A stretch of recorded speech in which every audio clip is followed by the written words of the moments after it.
Hola, soy Cristo Raúl y voy a seguir con el relato del Génesis en palabra como introducción al libro en definitiva y a la Biblia en general, al cristianismo y al futuro del siglo XXI. Y lo hago porque siempre la palabra hablada, aunque es más recurrente, se puede decir que la escrita por diferentes razones, porque al escribir una expresión más libre hay concentración y arte.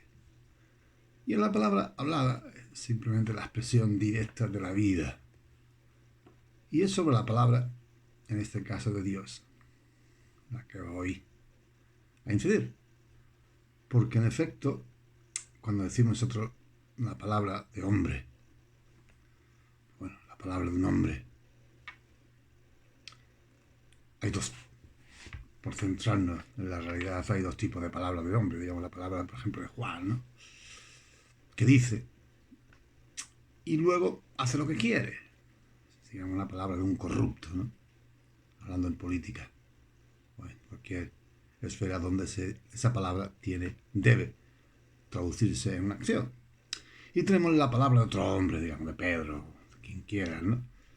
Que dice y hace todo lo contrario de lo que dice. Es decir, es una palabra de un traidor. Entonces, en el caso de la palabra, cuando decimos palabra de Dios, queremos decir que la palabra se hace. Es decir, no hay una, si hablando humanamente, no hay ninguna ni corrupción ni traición a su propia palabra.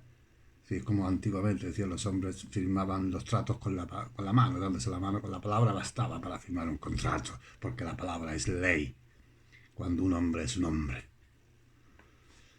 Que eso tendría que haber sido traducido también en la política, ¿no? Diciendo mucho antes ya, tenía que haber estado en todas las democracias, en todos los estamentos, a todos los niveles, que cuando una persona se presenta a cualquier cargo público, la palabra con la que se lleva un contrato de gobierno sea objeto penal si no se cumple.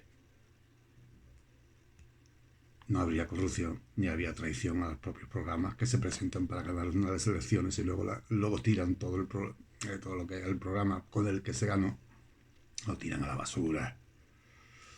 Pero claro, lo primero que tienen que hacer todos los políticos que llegan al poder es impedir absolutamente cualquier tipo de acción hacia este camino. Lo mismo que todos, como muchos abogan por derribar lo que es la inmunidad parlamentaria, y cuando llegan allí se blindan de esa inmunidad y no hay Dios quien los toque.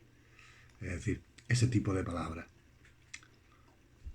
es lo que estamos confundidos, lo que se nos ha mostrado durante siglos y lo que estamos luchando, y lo vamos a conseguir, vamos a triunfar, pero vamos a volver a lo que es la palabra de Dios. Cuando Dios dice, Dios hace. Esto es real, está escrito. Partimos del Génesis diciendo que Dios dijo, haya luz, y la luz se hizo, tal. No hay ninguna contradicción. Luego en el terreno nuestro, como ya estamos viendo, otra cosa es que se sepa cómo hace Dios lo que dice que va a hacer. Si entre el, ¿cómo se dice? Entre el dicho y la acción, o entre el dicho y el hecho hay un trecho. En este caso, ese trecho es el que siempre ha quedado en el vacío, y por tanto, digamos que en lugar de cruzar en medio, como yo he hecho, como la puerta estaba abierta, lo que ha dicho la ciencia y todos los humanos, todas las civilizaciones obligados, imposibilitados para cruzar esa puerta, porque la puerta era Jesucristo, me lo digo diciendo, y no se podía cruzar. Lo que hicieron todos es rodearlo, y una vez en el otro lado crear una propia fantasía, sea de tipo religioso, sea de tipo científico, sea de tipo ideológico. Es igual. La realidad es esta, que al no cruzar en medio no sabes cómo se ha producido ese cambio. Eso es lo que la creación del universo, según el Génesis, ha abierto para que todo el mundo podáis leerlo, ¿no? Pero aquí en el caso que yo dejé al final, creo que era el cuarto día, y introduje el quinto. Pero claro, también la cuestión de la palabra viene en este sentido, ¿no? Que siempre se quedan flecos, que bueno tocarlos, por ejemplo, ¿no? Es decir, ¿cómo creó Dios nuestros cielos, en principio, ¿no? Entonces, claro, porque eso incide también en cómo la Tierra se ha comportado dentro de estos cielos. Eso es real, ¿no? Esto es una historia. Entonces, digamos que el origen de los cielos, si nosotros imaginamos, partiendo de ahí del comportamiento de que todo cuerpo astrofísico, y todas las estrellas, se alimentan de su gravedad para mantenerse en existencia, y una vez que han desarrollado todo el volumen adscrito a su propio espacio, se convierte en polvo. Entonces, el famoso Big Bang, que se ha querido hacer sin Dios, parte de Dios en definitiva, porque si nosotros tenemos una galaxia, por ejemplo, ¿no?, y queremos convertirla en polvo, lo único que tenemos que hacer, que es poniéndose aquí, digamos, no los zapatos, sino los guantes de Dios en los brazos, sería acelerar todo el proceso de transformación de ese volumen gravitatorio en el que están incluidas las estrellas, transformarlo a velocidad, digamos, infinito.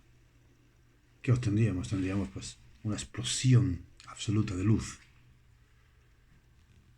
Y como disparamos un cohete en el cielo, una vez que la pólvora se gasta, queda el humo. Y en este caso, eso sería a un nivel concreto simplemente una galaxia. Si nosotros ahora cogemos un grupo de cientos de galaxias, por ejemplo, y hacemos el mismo fenómeno de aceleración, de transformación de ese volumen gravitatorio personal de cada galaxia en luz, evidentemente tendríamos fuegos artificiales, ¿no?, tremendos, a diferentes velocidades, a diferentes momentos, pero siempre escrito en un mismo espacio. Ahora, si nosotros cogemos, digamos que esas galaxias se transforman en cañones de energía cósmica, de energía, de luz, con todas las radiaciones comprendidas, ¿no? Esos cañones nosotros, ese grupo de galaxias, cogemos y los rodeamos de un campo de espacio-tiempo, de energía, en el que esos cañones, al disparar, inician el viaje contrario. Sí, en el viaje de la energía cuántica a la materia astrofísica. Esto no es complicado de verlo. Es sencillo, ¿no?, en el sentido de que nosotros sabemos. Y que eso fue, digamos, el origen de la tragedia de Chernobyl, ¿no? Es decir, Chernobyl es una ciudad científica en la que la edad atómica, al principio de la edad atómica tuvo su desarrollo. Una de sus partes fue la aceleración. Sí, la técnica de los aceleradores cuánticos, sino de materia, ¿no?, en el que se esperaba obtener, partiendo de la simple ley de que el paso de un electrón, un neutrón, cualquier partícula, de un estado, nivel de energía a otro nivel de energía, se produce una cantidad de materia, que traducido eso a, digamos, tú tienes un coche, vas en un coche, vas de punto 10, de punto 0 a punto de un espacio en 200 metros, de punto 0 a 200 kilómetros por hora, por ejemplo, ¿no? Tú imagínate que cuando llegas a este final, esa diferencia se ha transformado en masa. De tal forma que al llegar, tú tienes un coche mucho más grande, pero la propia masa ha frenado y se ha quedado otra vez en velocidad cero. Ahora inicias otro tramo y vuelve a suceder lo mismo. Tú inicias de 0, vuelve a ponerlo hasta 200, pero otra vez, contando con el nivel de masa que has acelerado, cuando llegas a la otra fase, hacia la terminal de la siguiente fase, tu coche ya pesa 2 veces más, pero la velocidad ha vuelto a ser 0. Y así continúas. Eso es lo que es un acelerador, en realidad. Un acelerador cuántico es simplemente un acelerador de materia, de ciclotrón, que es lo que se llamaba. Simplemente tú lo divides en fases y cada fase se va produciendo un aumento de velocidad por los propios aceleradores que están incrustados en las paredes. De todas formas, que si tiene X velocidad, cuando llega tiene X más 1, pero este X más 1, el 1 es convertido en materia que se une a, digamos, al movimiento y vuelve otra fase que vuelve lo mismo al reproducirse una aceleración, pero esta reacción se vuelve a transformar en materia, de tal forma que cuando se da una vuelta al circuito, si antes tenía, digamos, masa 1, X, la que fuera el haz, ahora tienes una masa multiplicada.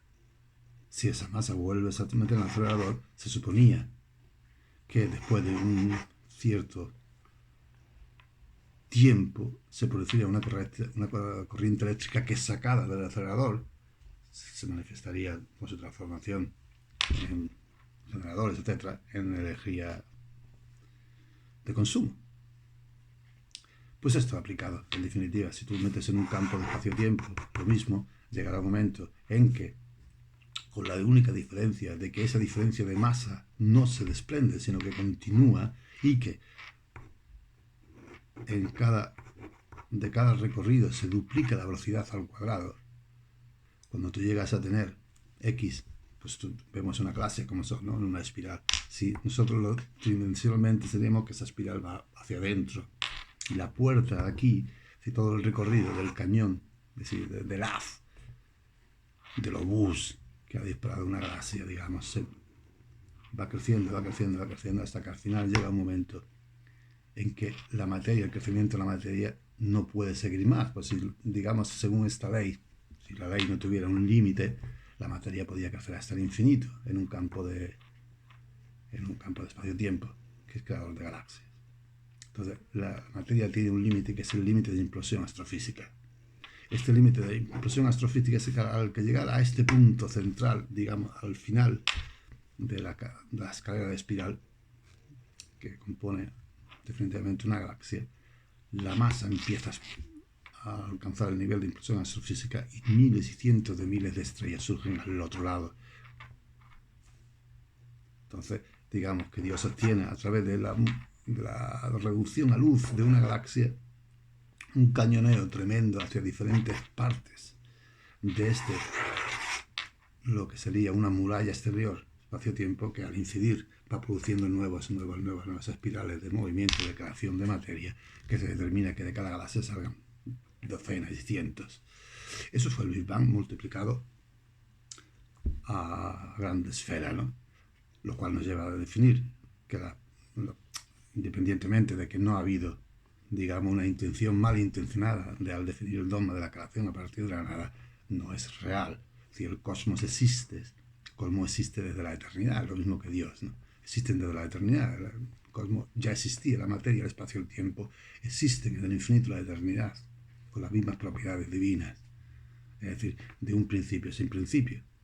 Digamos, establecemos aquí un cosmos newtoniano, sería el principio que siempre ha existido. Es decir, en el cosmos siempre ha existido lo que ha sido destrucción y generación de nuevas galaxias. Y por lo tanto, igualmente, con esa destrucción ha habido continuamente grandes corrientes nebulares que han existido entre las diferentes galaxias. Lo que Dios hizo, crear un propio universo para Él, a su medida, en el que Él vino a ser la fuente de este muro de espacio-tiempo, en el que, reducida toda la materia interna a luz, las galaxias internas se convertían en cañones que disparaban hacia este muro exterior toda la energía realizada, hablamos de infinito, y empezaron a producir nuevas galaxias, que es el cosmos actual que nosotros estamos viendo. Aquí no entramos, ni quiero entrar, ni nadie debiera entrar jamás en la naturaleza propia del ser divino, porque eso es absurdo. Es nuestro creador.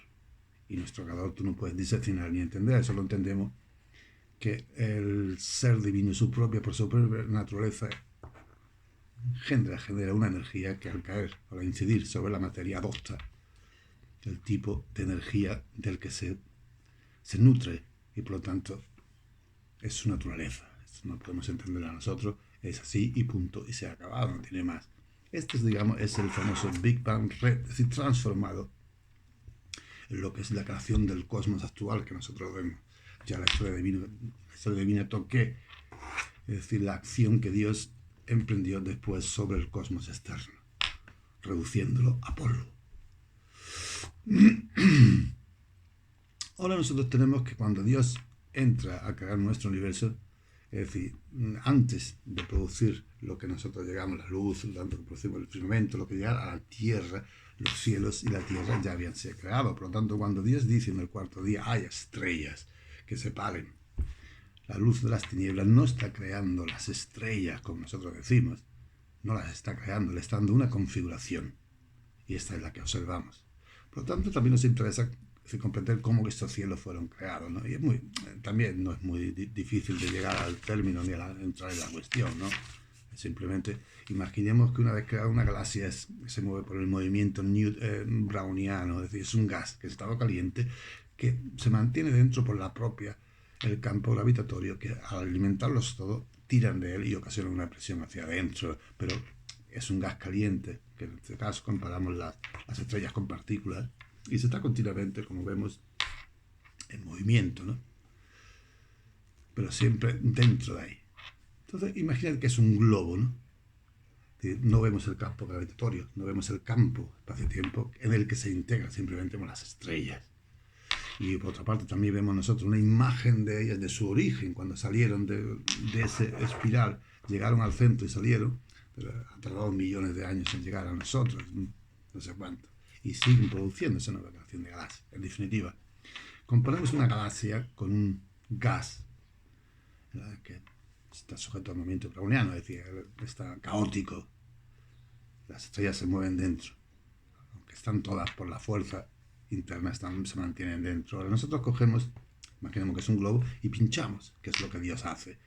Entonces la propia presión de apertura causa un río de salida de estrellas, puesto que hay una presión interna entre ellas. Lo que Dios hace, por tanto, la creación se basa en la galaxia han venido a ser. Tienen dos funciones. La primera es protección total del nuevo cosmos, lo cual toda la masa externa que llega es absorbida, y por otro sitio es la cantera de ladrillos astrofísicos que Dios toma para crear nuevos universos locales. Entonces, si nosotros pinchamos una galaxia comparada con un globo, saldrá una corriente de estrellas hacia afuera que, dirigida por un lecho gravitatorio, lo que se llama cuerdas gravitatorias, por coincidir un poco con la fisionomía de la astronomía actual, Dios se dirige Dios de diferentes puntos de galaxias cercanas, diferentes ríos, hacia un lecho gravitatorio que él mismo ya ha preparado, inciden en ella, y como digamos que es un lago que entra diferentes corrientes de ríos, inciden todos allí, crea un movimiento interno, que es seguramente un movimiento caótico, y están todas encajonadas, quedan finalmente encajonadas en este espacio. Así crea Dios, digamos, el sitio de origen de nuestros cielos. No es otro que ese. Cuando llega el cuarto día, lo que produce el Hijo de Dios, como ya lo dije en un capítulo anterior, es darle una configuración, lo cual, que es la configuración actual que tenemos en el cielo, lo cual nos lleva a nosotros preguntando por la palabra de Dios, es decir, el verbo. El verbo es la palabra de uno. Es así de simple. El verbo es la palabra de uno. Nosotros decimos palabra de hombre cuando el hombre es un hombre, que ya hay muy pocos, por lo menos en la política, no hay ninguno. Pero cuando un hombre es un hombre, se dice palabra de hombre. ¿Por qué? Porque la palabra que dice es ley. Por decir palabra de Dios, es palabra de Dios, porque Dios dice y Dios hace. Pero claro, en este caso digamos que el universo, el cosmos, no responde nada más que a su creador. Entonces, por eso decimos el verbo de Dios, porque responde, y responde porque es su creador, y porque él conoce todas las fuerzas que dominan, y él puede generar las fuerzas correspondientes a través de su omnisciencia, es decir, algo de las leyes de la creación, de la ciencia de la creación, para hacer y determinar que la acción que él va a hacer se produce.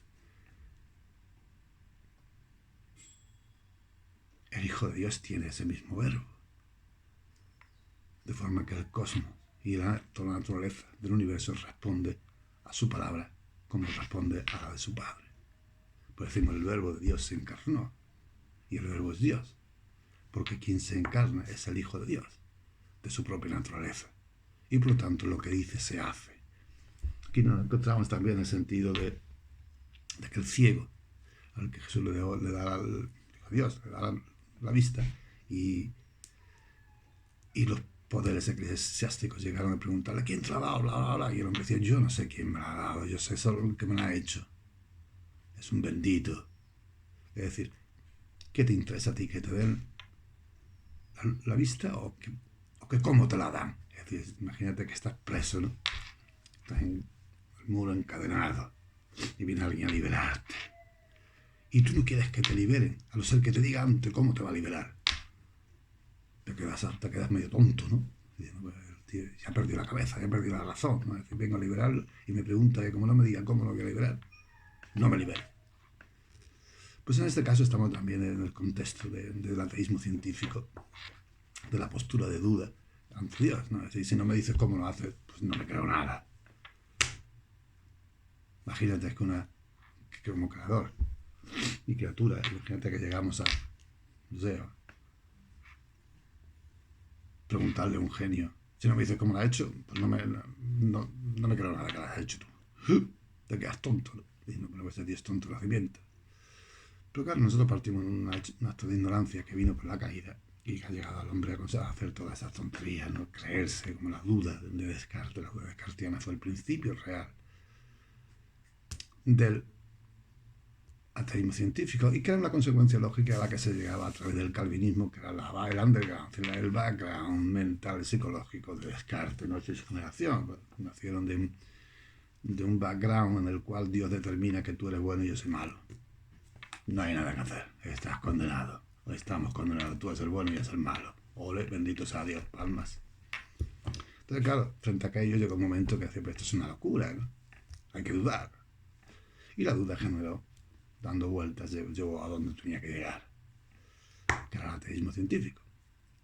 Así pues, ese es el origen de los cielos nuestros.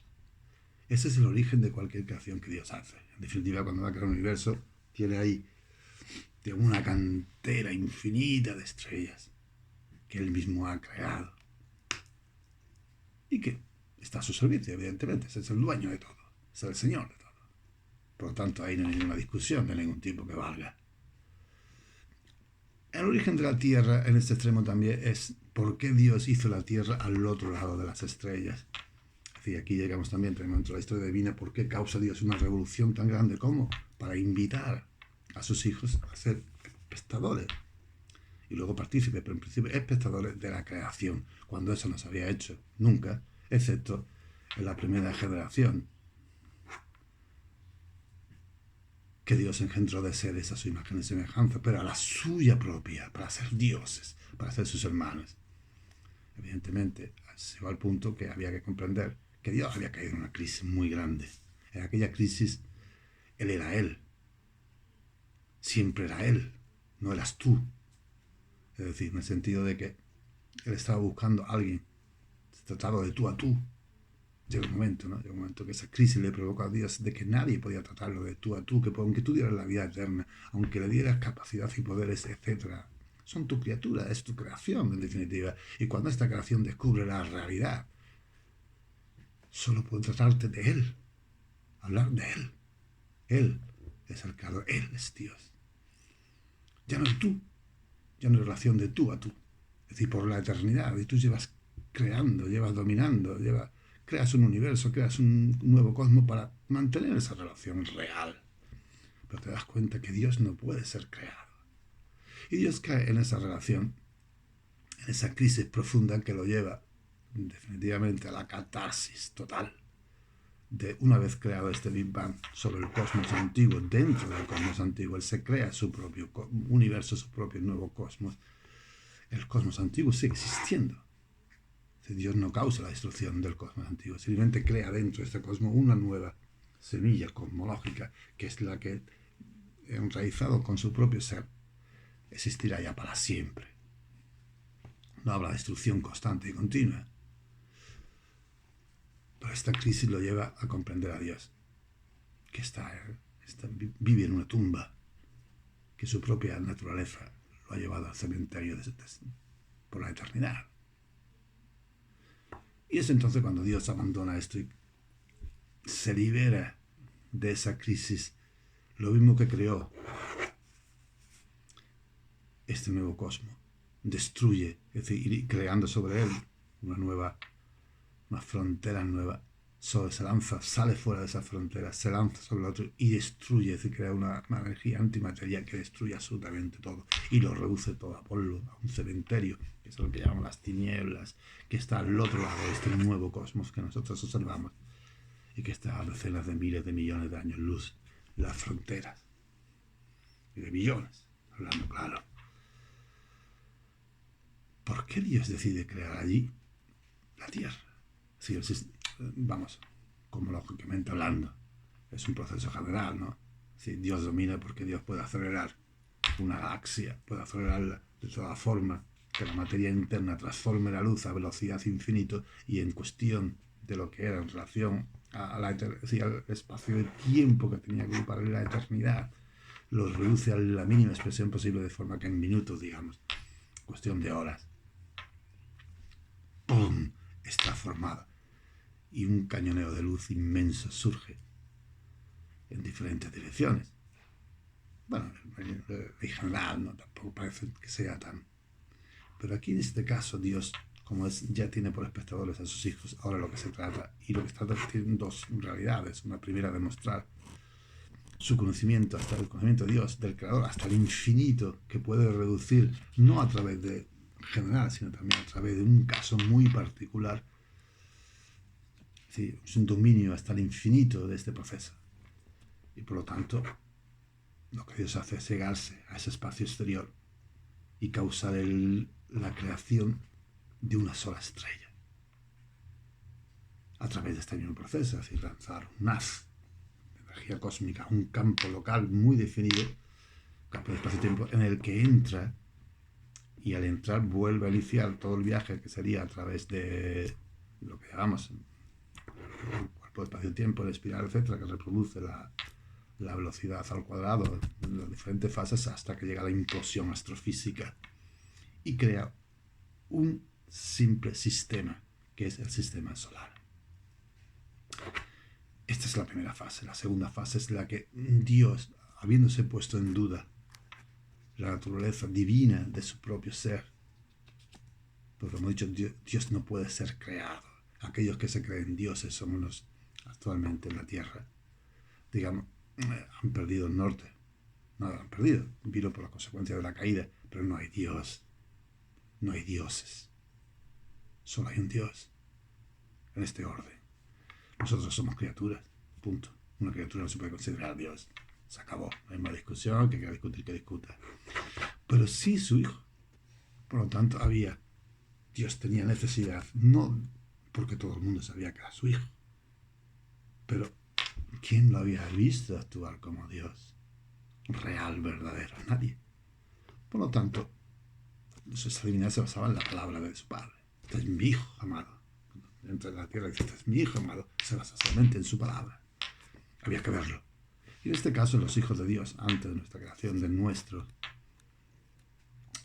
mundo, es lo que hace que su hijo deviene la estrella de la mañana de este nuevo mundo. Y todos lo ven. Haya luz. Y la luz se hace. Haya firmamento. Y el firmamento se hace. Es decir, el verbo del Hijo es el verbo de Dios, es el verbo del Padre también. Es decir, el verbo en Dios es Dios. Este es el verbo que entra en la tierra. Esto es, cuando el Hijo, a nivel humano, nos demuestra todo que es su naturaleza. Es divina y que su palabra, lo que sale de su palabra se hace. No cabe ningún tipo de duda. Le dice a un muerto, levántate y se levanta. Le dice a un cojo, anda y anda. Un sordo, oye y oye. Un ciego, ve y ve. No hay ningún límite. Le dice a una tormenta, cálmate y se calma. Le dice a los cielos, reconfigúrate. Y se reconfigura. Y se configura, porque no había antes ninguna reconfiguración, digamos. Me han dicho al principio, los cielos fue ríos de estrellas que caen, incide en este espacio-tiempo, se convierte en un campo, en este campo gravitatorio, lago o mar gravitatorio, que por eso se llama Dios. A este mar gravitatorio se el firmamento aguas de aguas. La gravedad, precisamente, digamos, en este caso se compara a un líquido. Esto es necesario y he querido entrar en este tema porque antes de seguir hacia el quinto día, que ya lo introduje en el día anterior, pero es bueno que se reconsidere, ¿no? Y es decir, que se establezca la base sobre la que vamos a actuar en adelante. Luego, por lo tanto, la Tierra, el sistema solar, es creado fuera, en el otro. Es decir, porque también había necesidad, ¿no?, de presentarle a sus hijos. Es decir, este es el cosmos nuevo. Esto es lo que queda del antiguo. Un abismo cubierto, que se extiende hasta el infinito, cubierto de polvo, el resto de aquel antiguo cosmos que él había destrozado, sobre cuya frontera el nuevo cosmos se extiende igual a la velocidad constante hasta la eternidad, y por la eternidad y hasta el infinito. Si a alguno le parece que esto, dentro de ese infinito, este cosmos no es tanto, que se mira, que él se mira, que con metros se mira, cuánto mide él, para ser capaz, o si quiere imaginarse de qué grande o qué pequeño es este cosmos o este universo. Por lo tanto, Dios crea el sistema solar fuera, donde se ve a su hijo en acción directa, y los hijos de Dios ven como el proceso de creación de una estrella, Dios lo domina hasta el infinito. Si no es solo una galaxia que se produce en un proceso bruto de conversión, de transformación en materia cuántica, en materia luminosa, en materia de radiación, incide en un nuevo campo gravitatorio, comienza el viaje, digamos, como cualquier sujeto a las leyes cuánticas, la famosa ley cuántica de producción de materia por diferentes cambios de niveles de energía, sino que los reproduce a nivel particular. Y una vez que Dios hace esto, se produce el elemento que en el texto original de la Biblia se dice: la tierra estaba confusa y vacía. No solo vacía, porque siempre hasta ahora he tocado lo que es la vacuidad, ¿no? Una tierra como la luna, y ahora de ahí como sacábamos lo que es la biosfera y la vida en este caso. Pero Dios deja a la tierra fuera. Cuando Dios introduce al sistema solar, al sol, en los cielos.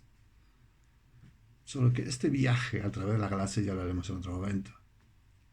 Pero Dios deja la tierra abandonada allí, en las tinieblas, es decir, al otro lado de la frontera del cosmos actual, en aquel cementerio de tinieblas. Dios dejó la tierra abandonada, es decir, sola.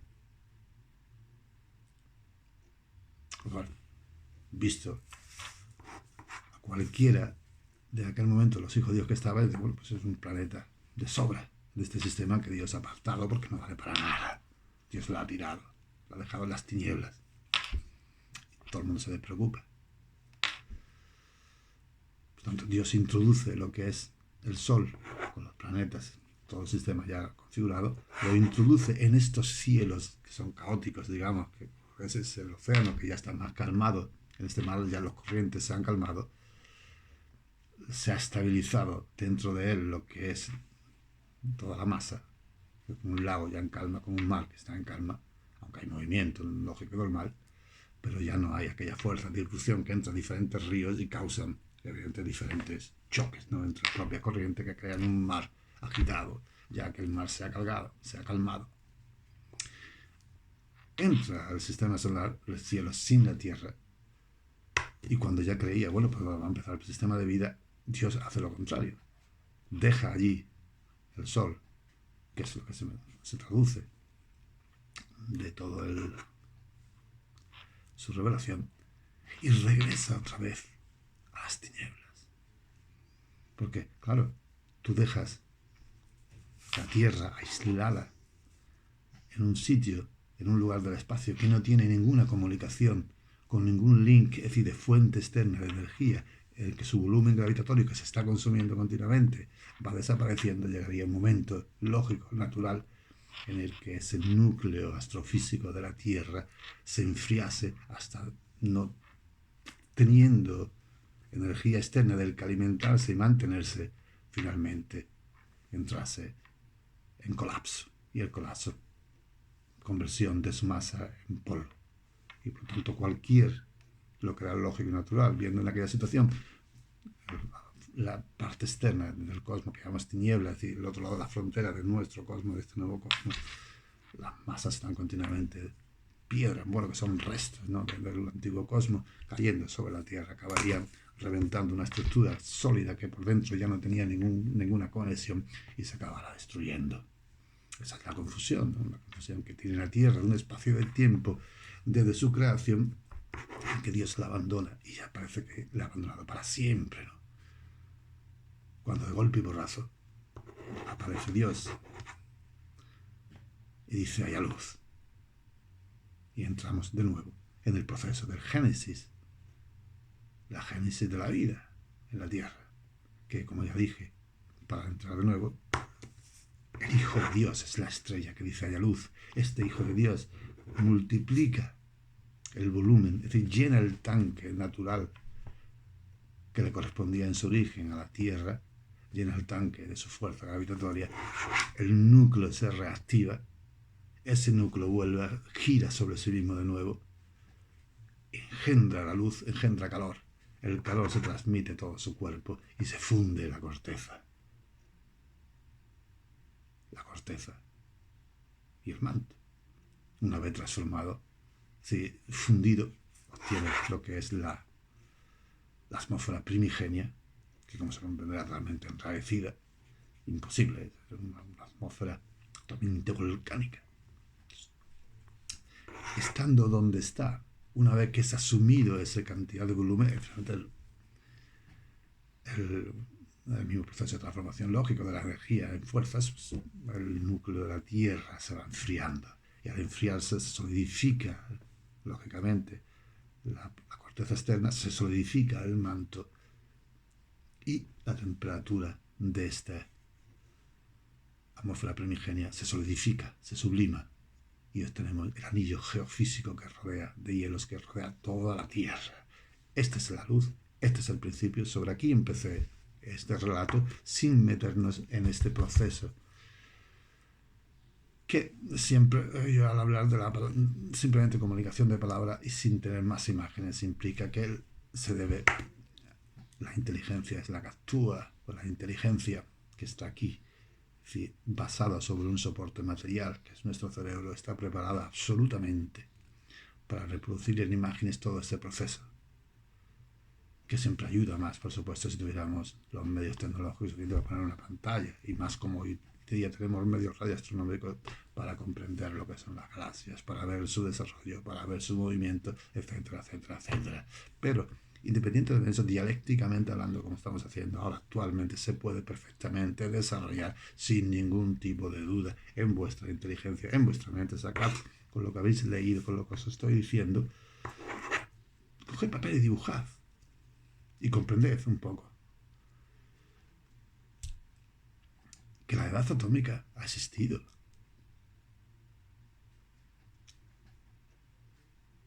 Y yo comprendo que la mayoría de vosotros, no habiendo sido formados en la inteligencia a nivel universal, no comprendáis cuáles han sido sus fundamentos. Pero es hora de que empecéis a comprenderlo. Porque si no lo comprendéis sus fundamentos, no podéis comprender la psicología de este momento histórico en el que quieren destruir al ser humano, la civilización. Quieren destruir la civilización, en definitiva, y crear una nueva civilización. Como ya han supuesto que han creado un nuevo universo en su imaginación, ahora en su imaginación tiene un nuevo concepto de humanidad, un nuevo concepto de civilización, un nuevo concepto de que eres tú. Porque lo que soy yo, a mí no hay quien me cambie. Yo soy un hijo de Dios, hablo palabra de hijo de Dios, y no miento. Pero ellos sí mienten. Os están mintiendo. Os han mentido. Y si no ponéis remedio, os seguirán mintiendo. Porque está en la naturaleza de que tienen la palabra, que traiciona constantemente su palabra, y de que para su palabra es solo un medio de alcanzar algo y jamás llegar a la acción que se termina por esa palabra, excepto cuando se habla de destrucción. Cuando habla de destrucción no tienen ningún problema, pero también ocultan la destrucción que van a generar. Y esto es una ley. La ley se basa en, es decir, la creación entera, la relación del Creador con su criatura, con nosotros, con su creación, tiene un simple argumento. Tenemos absolutamente el infinito por nosotros. Tenemos la inteligencia sin límites para nosotros, para crear. La ley dice no destruyas. Y no solo dice no destruya, sino que pone la pena. O morirás. No estamos solos en el universo, no estamos solos en la creación, no estaremos nunca solos. Y digamos que Dios lo podemos comprarlo con un propietario que tiene un terreno muy grande, que es un señor. Es el señor de todo. Todo ese campo es otro inmenso. Tiene hijos, y a los hijos le da libertad total como hijos, basados en el amor. Ahí tenéis, haced lo que queráis. Sois libres, es vuestro todo. Disfrutadlo, gozadlo. Pero cada hijo tiene su propio parte en ese sistema, ese territorio. Y la única ley es que no te metas en el de tu hermano a destruir lo que haga. Crea lo que quieras, edifica lo que quieras. Pero jamás destruyas, porque lo que destruyes es mi creación. Y si destruyes cualquier parte de lo que es mío, destruyes mi creación. Sea que te metas con tu hermano y destruyas su casa, sea que quiera destruir su parte, sea que en tu propio territorio quiera destruir lo que tú quieras, tú no destruyes lo que es tuyo, tú destruyes mi creación. Y por tanto, Dios es Padre, pero Dios también es Señor. El Creador ama su creación, pero sigue teniendo el poder de en un momento dado, si desde creación se revela contra ese Señor tiene el poder de destrucción. Siempre. Eso es eterno. El poder de Dios de crear el universo, de haber transformado el cosmos, es infinito, tanto que hasta el infinito del antiguo cosmos lo redujo todo, porque Él es el Señor absoluto de todo, materia, tiempo y espacio. Y sigue existiendo ese poder. Somos criaturas, somos su creación. Querer radiografiar a Dios, querer dudar o querer negar a Dios, en este caso, por ejemplo, en la persona de su Hijo Jesucristo, que es el que tenemos aquí, porque no sabemos cómo le devuelve la vida a un ciego, porque no sabemos cómo levanta un muerto, porque no sabemos cómo puede calmar una tormenta. Es un acto de locura. Es simple, es un acto de locura. Dios puede darte, digamos, entre lo que es la palabra y la acción, puede dar el conocimiento o no puede darlo. No importa tanto. ¿Qué le importaba al ciego cómo lo había hecho? Lo que importaba era que veía. ¿Qué le importaba a Lázaro cómo había hecho el Hijo de Dios para ponerlo de pie? A lo que le importaba era que estaba de pie. Pero el que observa niega, porque no lo sabe cómo lo ha hecho. Y por tanto, como no sabe cómo lo ha hecho, cree que es magia, cree que es un diablo, cree que es un demonio. Y lo que es la realidad es que es una locura. De quien duda de la palabra de Dios. El verbo Dios se hizo hombre en la persona de su Hijo. Y ya lo dijo Dios, este es mi Hijo amado. Y aquí viene creer a Dios solamente por su palabra. Y esa duda fue la que llevó a la tragedia, a la creación, aquí en la tierra definitivamente, porque uno de esos hijos de Dios dudó de que la palabra de Dios fuera suficiente para declarar a ese sobre el que decía, este es mi Hijo amado, Hijo unigénito. Y que somos hijos de Dios por amor a ese Hijo. Y porque ese Hijo ama a la creación de su Padre y de su propia creación. Porque, como vemos diciendo y como ya sabemos, leemos en el Evangelio, Dios y su Hijo trabajan juntos. Dios no hace nada sin su Hijo. Todo lo que está hecho ya una vez el nuevo cosmos creado, lo hace por Él, porque lo ama. Y porque su Hijo, y se lo muestra, Él es, ese Hijo es el que Dios le dice, pues lo trata de tú a tú. Es de quien Dios obtiene ese tú a tú. Es su igual. Esa es su felicidad. Esa es su gloria. Y cualquiera que duda de esta realidad, duda de él. Y por lo tanto, siendo su creación, se rebela contra su creador. La ley se mantiene y la ley persiste, aunque Dios como padre quiera, por favor, y quiere un padre que tiene un hijo rebelde, un hijo que está machacón y quiere tal, pero si al final ese hijo se rebela contra sus propios hermanos y los destruye y los mata, no queda nada más que una condición para ese padre, es destruir a ese hijo. Porque está destruyendo una criatura a la que le ha dado el poder de ser su familiar. Y ahora viene y se revela, creyéndose que es algo más que una criatura. No hay más Dios que Dios Padre y Dios Hijo. No hay más.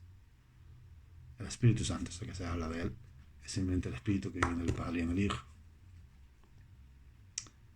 Es el que hace de ambos una sola unidad, y que Dios, definitivamente, ya en la revolución jesucristiana,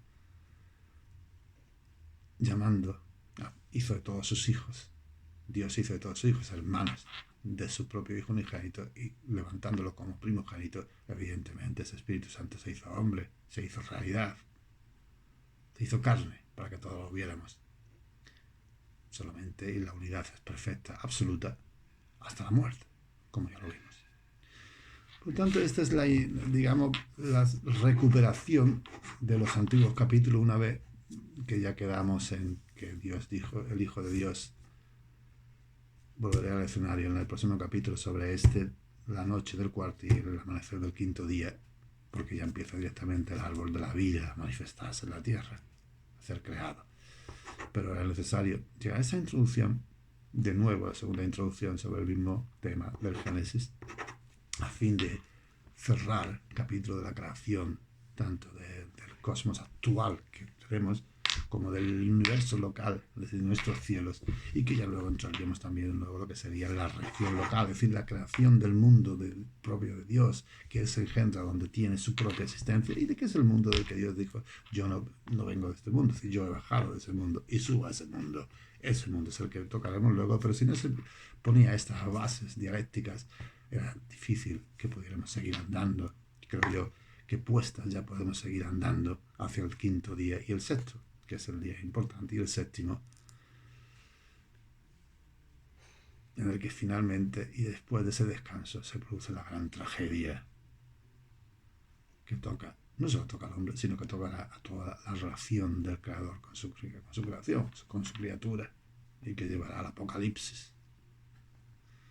Pero andando se hace el camino, y a eso ha sido un stop en ese camino para fundamentar más lo que viene luego, porque lo que viene es fuerte. Y si no se tienen las bases dialécticas entendibles, no se podría comprender. Y el resultado y la conclusión, digamos, de este capítulo, era la falacia de la creación a partir de la nada. Que no es ninguna falacia, puesto que no hubo ninguna maldad, sino que era simplemente la ignorancia de la que el hombre surgió, en el que, como ya hemos dicho, es decir, la iglesia, Moisés, por ejemplo, ya no se pregunta, vamos en Moisés y vemos lo que el judaísmo original. No se pregunta entre la palabra y el dicho y el hecho, entre la palabra y el no se pregunta ¿cómo? Sino Dios dice, Dios hace, punto, no hay más. Esta ignorancia permanece cuando llega el cristianismo, y como no se sabe, tenemos que comprender que nosotros no hemos abierto lo que es el universo hasta el final del siglo XIX. El siglo XIX se abrió con los primeros telescopios, que ya lo leí un poco Galileo, etcétera, pero viendo lo que es dentro del sistema solar, es decir, ya la realidad final que concebimos actualmente, el cosmos tal como cuando se produce con la revolución radioastronómica de finales del siglo XX y principios del siglo XXI, es cuando realmente podemos decir, ya que antes de Newton, Einstein era un idiota en el terreno cosmológico, porque en su tiempo no había capacidad siquiera de contemplar el universo. Por tanto, una persona que estaba ciego para ver lo que había, es decir, la estructura más o menos que ya hemos determinado, bastante determinada, absolutamente determinada a este siglo, en esta década. En su tiempo no existía siquiera, por lo tanto era un idiota que sin haber visto jamás una galaxia, sino lo que había escuchado 4 cosas, determinó lo que es el cosmos. Pero bueno, físicamente hablando, también impuso una teoría absurda, que es el límite de la velocidad, porque aquí, dentro del sistema solar, existe un límite de esa velocidad que se observa, porque la fuerza gravitatoria, es decir, la energía, el agua, que se produce, hay una resistencia, es lógico y normal. Y aunque tú no veas la energía gravitatoria existe, y por lo tanto hay una resistencia a cualquier paso.